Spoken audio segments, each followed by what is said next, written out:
Bro, seroprevalence Amerika itu sudah di atas 49%.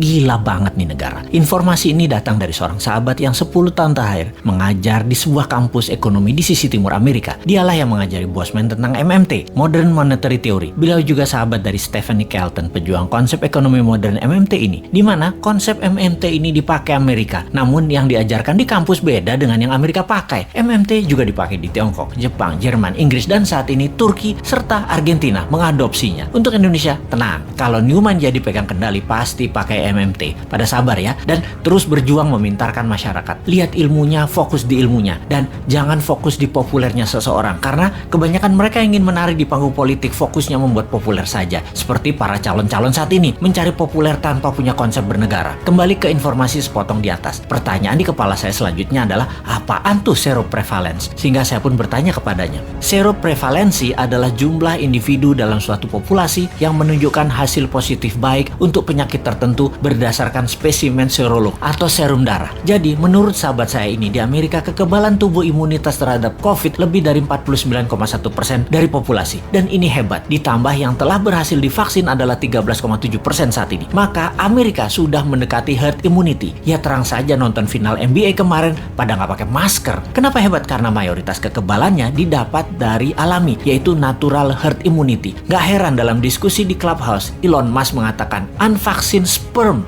50 years from now are more precious than gold. Yang dalam arti sederhananya adalah sperma manusia yang tidak divaksin lebih tinggi nilainya dibanding harga emas 50 tahun lagi. Oke, wis jangan dipercaya omongan Elon Musk. Itu hanya omongan manusia oportunis. Sing bener pejabat saat ini, maha bener. Kita harus dukung terus demi utuhnya NKRI sampai masanya Newman tiba. Sing sabar ya. Kalau pandemi corona adalah bencana alam natural disaster, maka sesungguhnya kesembuhan alami adalah herd immunity natural juga untuk mengalahkannya. Sungguh, strategi yang terbaik adalah dari alam oleh alam. Kalau COVID adalah man-made disaster, ada dua strateginya. Nego dengan yang mengendalikan dan ikuti maunya mereka, atau tantang mereka, tantang perang puputan, tantang perang sampai mati. Pakai vaksin sendiri, pakai imunoterapi, pokoknya jangan pakai vaksin asing aja. Wani ora, kalau nggak berani ya seperti saat ini, ikuti aja protokol globalis. Dilanjut oleh teman saya tadi. Jadi kalau Amerika pakai vaksin mengatasi herd imunitas secara mayoritas itu hoax, itu hoax. Bener, pakai vaksin tapi hanya minor, hanya palingan 20-30%an saja, yang 30%an nanti yang alami. Amerika pakai natural imunitas terbanyaknya. Lalu saya bertanya, kalau Tiongkok menangani COVID pakai vaksin ya? Dijawab olehnya, belum tentu. Tiongkok itu rezim komunis, gak ada transparansi dan akuntabilitas bagi siapapun dari luar negeri bisa mengakses kebenaran informasi yang Tiongkok berikan. Siapa yang bisa memverifikasi berita kalau society dibungkam di sana? Banyak ahli-ahli luar Tiongkok mau fact finding masuk ke Tiongkok, gak bisa, ditolak Beijing. Sebaiknya kita tidak consider data Tiongkok sebagai data utama. Semua data dari Tiongkok itu dari pusat partai komunis. Semuanya dialterate, diubah sesuai untuk kepentingan propaganda yang menguntungkan Tiongkok. Bisa saja ternyata Tiongkok juga pakai natural herd immunity, namun dipropagandakannya pakai vaksin. Taunya Tiongkok menyehatkan warganya dengan multivitamin dan mineral, sementara vaksin diekspor keluar sebagai dagangan internasional. Jadi Tiongkok kayak Amerika juga. Jangan-jangan 60%-nya pakai natural herd imunitas, sisanya vaksin. Siapa yang tahu? Banyak negara tergocek globalis cabal agar pakai vaksin mayoritasnya, yang natural imunitasnya dibatasi. Memang tidak deadly atau mematikan menggunakan vaksin itu. Vaksin faktanya memang mengurangi fatality kematian, tetapi sisi lain ya kita jadi korban ekonomi, jadi miskin, kita jadi buyer beliin vaksin terus. Ya semoga salah lagi nih data dari Tiongkok dan globalis kali ini. Tapi data seroprevalence yang dari Amerika mah bener.